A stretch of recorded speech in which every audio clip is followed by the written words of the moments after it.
حضرت انس بن مالک رضی اللہ تعالیٰ عنہ فرماتے ہیں، میں نے ابو طلحہ رضی اللہ تعالیٰ عنہ کو ام سلیم سے کہتے ہوئے سنا، ام سلیم، مجھے رسول اللہ صلی اللہ علیہ وآلہ وسلم کی آواز کمزور کمزور سی لگ رہی ہے، میرا خیال ہے کہ آپ کو شدید بھوک لگی ہوئی ہے، گھر میں کچھ ہے تو لاؤ۔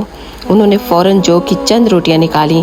روایت سے معلوم ہوتا ہے کہ آپ صلی اللہ علیہ وآلہ وسلم کو جب اس تھوڑے سے کھانے کی دعوت دی گئی تو آپ صلی اللہ علیہ وآلہ وسلم نے مسجد میں موجود تمام لوگوں کو بھی بلا لیا، حالانکہ کھانا صرف آپ کے لیے تیار کیا گیا تھا۔